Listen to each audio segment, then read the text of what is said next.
श्री महाप्रज्ञ गुरवे नमः। जिसके सांसों में रहता है शाश्वत शांति का स्पंदन, उस महाप्रज्ञ को वंदन, उस महाप्रज्ञ को वंदन। सत्य अहिंसा अनेकांत को अर्पित जिसका तन मन, उस महाप्रज्ञ को वंदन, उस महाप्रज्ञ को वंदन। जिसके सांसों में रहता है शाश्वत शांति का स्पंदन, उस महाप्रज्ञ को वंदन, उस महाप्रज्ञ को वंदन।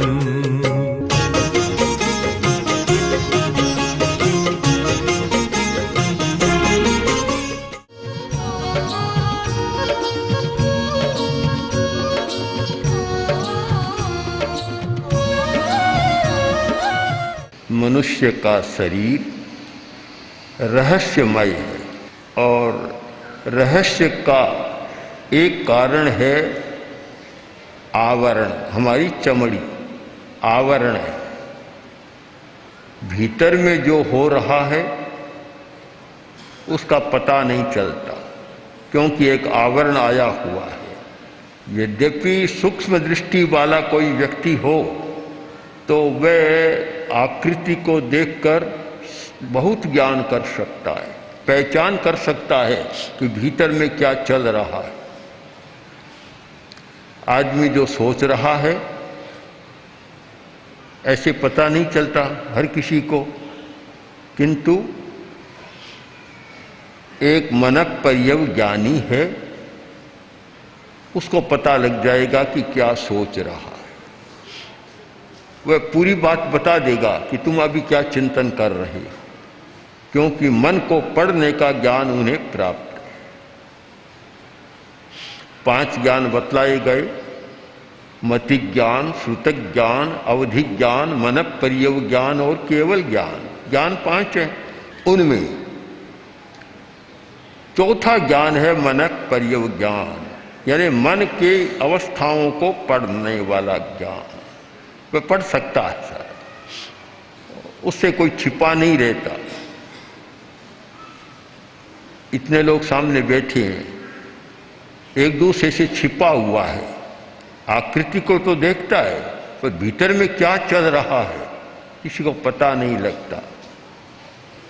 भीतर में कोई साजिश बना रहा है, कोई योजना बना रहा है, कोई षड्यंत्र कर रहा है, या कोई मैत्री की योजना कर रहा है, या कोई संबंध की योजना कर रहा है। कुछ भी कर रहा है, पता नहीं लगता। अब तो मन परिज्ञानी तो नहीं है, पर मनोविज्ञान का विकास हो तो भी पता थोड़ा बहुत चल सकता, पूरा तो नहीं चल सकता, कुछ पता लग सकता है। क्योंकि जो बात मन में है वह चेहरे पर अंकित हो जाती है।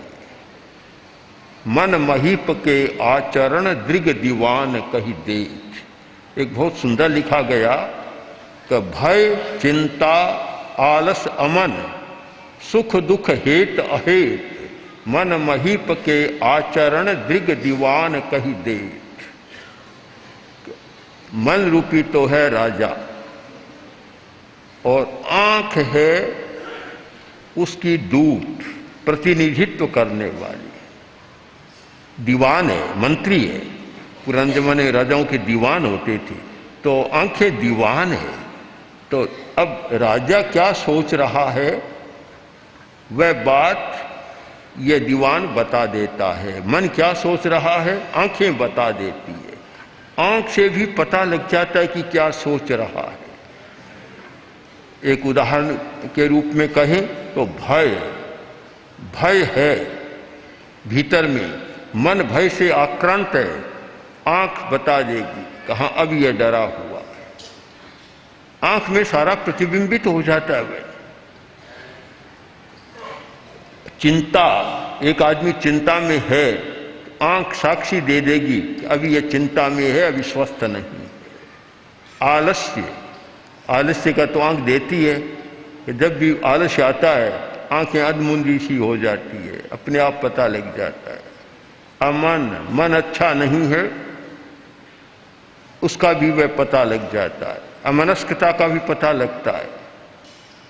सुख दुख है, सुख में आंखें विकस्वर हो जाती है और दुख में आंखें सिकुड़ जाती है, कुम्हला जाती है। हेत अहेत, किसी के साथ प्रेम है, हेत है, प्रियता है, तो आंख इतना जल्दी पता देती है कि सामने आते ही खिल जाती है। चक्षुषा पपौ, संस्कृत साहित्य में आता है चक्षुषा पपौ, आंख से पी गए उसको, मतलब देखते ही आंखें खुल जाती है, विकस्वर हो जाती है। और अहेत, कोई विरोधी सामने आता है, अप्रिय व्यक्ति सामने आता है तो आंखें एकदम रंग बदल जाता है, लाल हो जाती है और कुछ हो जाता है, इतना परिवर्तन हो जाता है। तो आंख भीतर की बात बता देती है, ललाट भी भीतर की बात बता देता है, ललाट पर होने वाली रेखाएं भी भीतर की बात बता देती है। और उसी आधार पर यह फेस रीडिंग की विद्या का विकास हुआ कि आकृति विज्ञान, आकृति को देखो और भीतर को जान लो। सबके पास मनक प्रयोग ज्ञान नहीं होता, बड़ी साधना के बाद प्राप्त होता है मनक प्रयोग ज्ञान। और ये आकृति विज्ञान भी सबको उपलब्ध नहीं होता। कोई कोई आदमी इतना कुशल होता है जो बता देता है। तो भीतर की दुनिया को समझना बड़ा कठिन काम है, बहुत मुश्किल है। आवरण है, चमड़ी का आवरण, ढक्कन आ गया, इसे भीतर का पता नहीं लगता। किंतु अगर व्यक्ति साधना करे, वो भीतर को देखने की साधना करे, तो वह फिर बाहर कम देखता है, भीतर का उसको पता लग सकता है। बहुत बार होता है, एक आकृति को देखा और एक बात कही, सामने वाले को अचंभा होता है, आश्चर्य होता है कि तुमने मेरे मन की बात कैसे जान ली। मन की बात को तो जाना जा सकता है, किंतु सामने वाला इतना गंभीर अध्ययन करने वाला व्यक्ति हो तभी पता लगता है। सामान्य नियति, सामान्य स्थिति यह है कि आदमी बाहर के आकार को तो जानता है, भीतर को नहीं जानता। फिर भी एक कसौटी हमारे सामने और है, और वह है व्यवहार। व्यवहार, आदमी जो व्यवहार करता है उससे पता लग जाता है कि आदमी भीतर में क्या कर रहा है, क्या सोच रहा है। शायद बिहेवियर साइकोलॉजी का विकास हुआ, व्यवहार मनोविज्ञान सारा जो व्यवहार का विश्लेषण करता है, और व्यवहार के आधार पर बहुत सारी बातें सामने आती है। प्रसंग रहा कषाय का, कषाय, अनेक प्रकार के लोग होते हैं। कुछ व्यक्ति ऐसे हैं जिनका कषाय उपशांत होता है, क्रोध मान माया लोभ शांत रहते हैं। और कुछ व्यक्ति ऐसे हैं जिनका ये कषाय चतुष्क उद्दीप्त रहता है, बहुत ज्यादा उग्र रहता है। अब वही प्रश्न आएगा कि ये शांत कषाय है, ये उग्र कषाय है, हमें पता कैसे चले? पता लगना चाहिए। पता कैसे चले? इसका कषाय तो बड़ा उत्तेजित है, उद्धृत है, उद्धत है, और इसका उपशांत है, प्रशांत है। हमें पता कैसे चले? तो पता व्यवहार के आधार पर एक निर्धारण किया गया कि व्यवहार को देखो, पता लग जाएगा कि भीतर में कैसा है।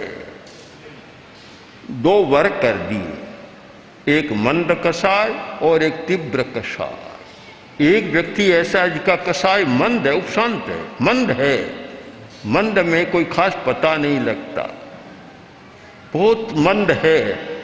आग की आंच इतनी मंद हो गई कि हाथ भी लगा दे तो कोई खास बात नहीं रहती, आंच मंद हो गई। और एक आग की लपट है, सबको पता लगता है, परिणाम भी होता है। तो आदमी का कैसे पता लगे कि इसका कसाय मंद है?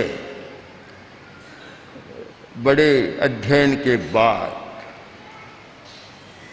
आचार्यों ने, अनुशीलन के बाद एक निष्कर्ष की भाषा में कहा कि पीय वायणम,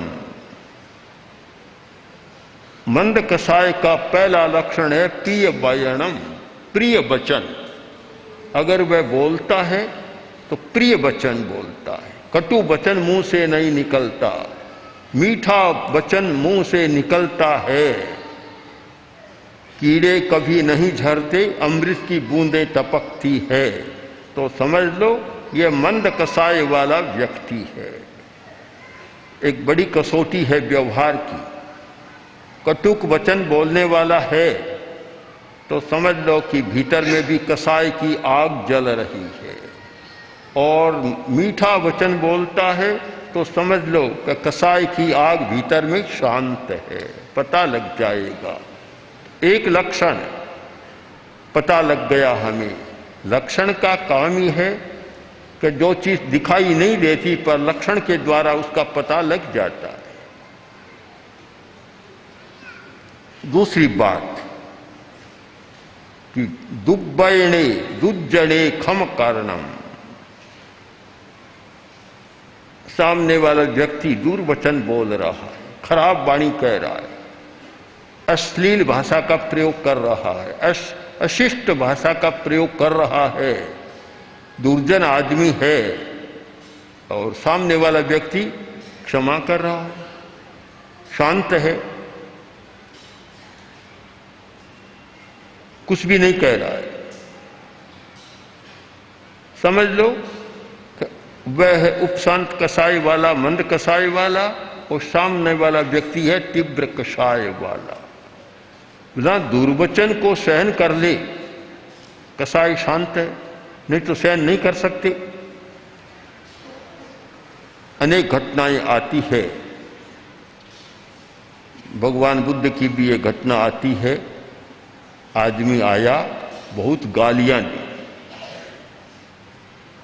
गाली कोई बुरे आदमी को दी जाती है ऐसा नहीं मानना चाहिए, भले भले आदमियों को भी गालियां बहुत दी जाती है। क्यों? गाली देने वाला कैसा है, सुनने वाला कैसा है, अलग बात है। देने वाला तो आक्रोश में आता है, सबको गालियां देता है, किसी को बख्शता नहीं है। जब आवेश में आता है सबको गालियां दे सकता है। गालियां दी, बोलता गया, बोलता गया, बोलता ही गया, आखिर थक गया। गुस्सा नहीं आया, थक गया। क्या बात है, गुस्सा नहीं आ रहा है? तब बोला कि मैंने तुमको इतनी गालियां दी और तुम्हें गुस्सा नहीं आया, वापस बोले नहीं तुम। तो महात्मा बुद्ध ने कहा कि तूने दी, तुम्हारी इच्छा है, तुम समझते हो, व्यवहार के आदमी हो, समाज में रहते हो, व्यवहार को जानते हो कि जब कोई प्रसंग होता है, विशेष स्थिति आती है, लोग हाथी देते हैं। हाथी चलती थी पुराने जमाने में, हाथी देते हैं। तो जिस घर में कोई प्रसंग है वह हाथी देता है, और अमुक घर को देता है, वहाँ कोई आदमी हाथी लेकर गया और वह कहता नहीं मैं नहीं रखूँगा, तो हाथी कहाँ जाएगी? कहाँ जाएगी? कि जहाँ से लाया था उसी घर पर चली जाएगी। अब तूने गालियाँ दी, हाथी दी मुझे, और मैंने तुम्हारी हाथी को स्वीकार नहीं किया, तो गाली कहाँ जाएगी? जिस घर से आई उसी घर पर जाएगी। तो गालियाँ वापस तुम्हारे पास आ गई, मैंने उसको स्वीकार नहीं किया, मैं गुस्सा क्यों करूँगा? फिर लज्जित हो गया। समझ में आया कि कितनी भूल मैंने की है। तो जो व्यक्ति इतना शांत रह सकता है, इतना शांत, समझ लो मंद कसाय वाला, कसाय उसका मंद है, उपशांत है, दुर्वचन कहने पर भी कभी उत्तेजित नहीं होता, समस्या आने पर भी उत्तेजित नहीं होता। आचार्य तुलसी भिवानी में थे, कुछ व्यक्ति आए, आकर बोले आचार्य जी हम आपके साथ शास्त्रार्थ करना चाहते। गुरुदेव ने कहा अब शास्त्रार्थ का जमाना चला गया, पुराने जमाने में शास्त्र होता था, अखाड़े जमते थे, मल्ल कुश्तियां सी होती थी और बड़ा भारी आडंबर होता था।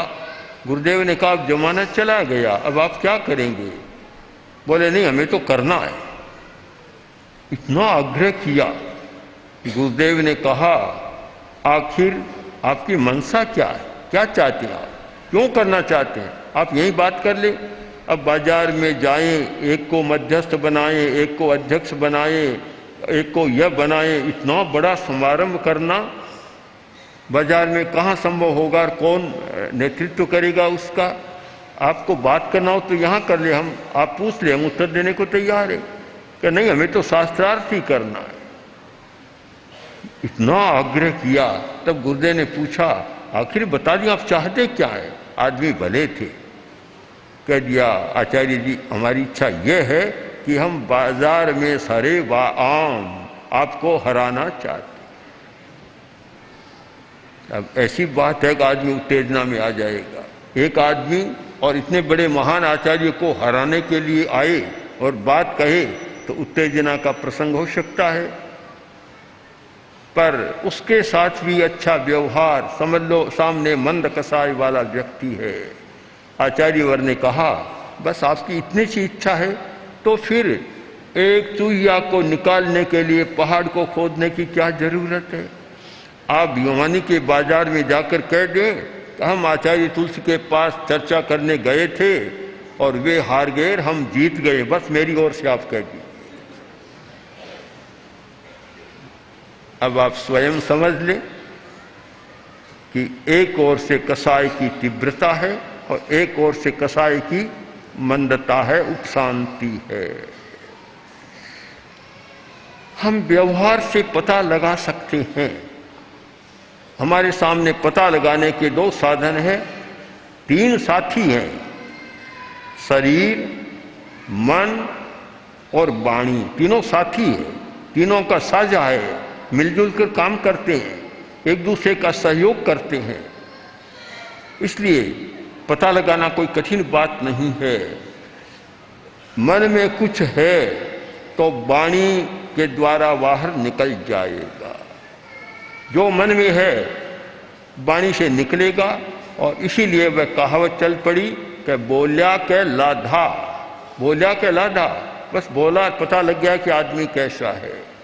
वाणी भीतर की बात को प्रकट कर देती है और कभी कभी शरीर प्रकट कर देता है। वाणी का व्यवहार और शारीरिक व्यवहार ये गवाही देता है, साक्ष्य देता है कि भीतर में आदमी कैसा है। कि जिस व्यक्ति का कसाय मंद होता है वह क्षमा करना भी जानता है। ऐसे लोग भी हैं।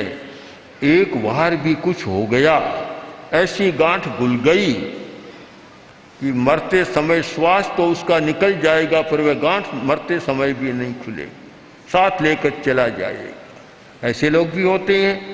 तो समझ लो कि वह व्यक्ति कोई तीव्र कसाय वाला व्यक्ति है। मंद कसाय वाला है, वह पहले तो ऐसा असद व्यवहार करता नहीं और अगर किसी के साथ हो गया तो शांत कर देता है और किसी दुर्जन व्यक्ति ने उसके साथ अप्रिय व्यवहार किया, असद व्यवहार किया, उसे भी वह क्षमा करना जानता है। बहुत बड़ी बात है क्षमा करना, बहुत कठिन काम है क्षमा करना। किंतु जिसका कसाय शांत होता है वह क्षमा कर देता है। मंद कसाई के लक्षण, एक प्रिय वचन, कटु वचन नहीं बोलता। दूसरा, दुर्वचन कहने वाले को भी क्षमा कर देता है और दुर्जन, दुर्व्यवहार करने वाले को भी क्षमा कर देता है। 3 कसौटियां या 3 लक्षण हमारे सामने आ गए। चौथा लक्षण है गुण ग्रहणम, गुण ग्रहण। दोनों प्रकार के व्यक्ति हमें मिलते हैं। एक व्यक्ति ऐसा होता है कि गुण में भी दोष देखता है, और एक व्यक्ति ऐसा होता है कि दोष में भी गुण देखता है, दूसरे के गुण का ग्रहण कर सकता है, दूसरे के गुण की प्रशंसा कर सकता है और दूसरे के गुण को प्रोत्साहन भी दे सकता है। जिस व्यक्ति में गुण ग्रहण करने की क्षमता है वह वास्तव में शांत कषाय वाला है। महात्मा गांधी सचमुच उपशांत कषाय वाले व्यक्ति थे। यह तो आप जानते हैं कि कोई भी काम करता है तो विरोधी भी इस दुनिया में हुए बिना नहीं रहते, विरोधी भी होते हैं, अप्रिय प्रसंग पैदा करने वाले भी होते हैं, सब प्रकार के लोग होते हैं। गांधी जी के पास एक लिफाफा आया, पत्र था, साथ में पिन भी था। तो गांधी जी ने देखा और पत्र को पढ़ लिया। सारा पत्र क्या था? गांधी जी को गालियां ही गालियां। पढ़ लिया। अब वह व्यक्ति जिसने पत्र लिखा था स्वयं आया, आकर बोला आपने मेरा पत्र पढ़ लिया? हाँ पढ़ लिया। तो फिर क्या किया आपने? कि तुम्हारे पत्र में जो बातें थी, लिखा था, उसको तो मैंने पढ़ा और रद्दी की टोकरी में डाल दिया, और तुम्हारे पत्र के साथ जो निक थी उसको मैंने ले लिया, मेरे पास रख लिया, मेरे काम आ जाए। जो काम की बात थी मैंने रख ली, और जो निकम्मी बात थी उसे रद्दी की टोकरी में डाल दिया, तुम्हारी बात समाप्त हो गई। एक व्यक्ति गुण ग्रहण करता है, दोष में भी गुण निकाल लेता है, दोष में भी अच्छाई निकाल लेता है। और एक व्यक्ति ऐसा होता है जिसकी तुलना संस्कृत साहित्य में मक्खी के साथ की गई कि मक्षिका इव व्रणे। जहाँ भी मक्खी है और शरीर में कहीं भी फोड़ा फुंसी है, सीधी जाकर वहाँ बैठे। मक्खी बहुत छिद्र को देख लेती है, दोष को देख लेती है। तो एक छिद्रान्वेषण करना, दोष का छिद्रान्वेषण करते रहना, और एक व्यक्ति गुण ग्रहण कर लेता है, जितनी बात काम की होती है, गुण की होती है, उसको ले लेता है।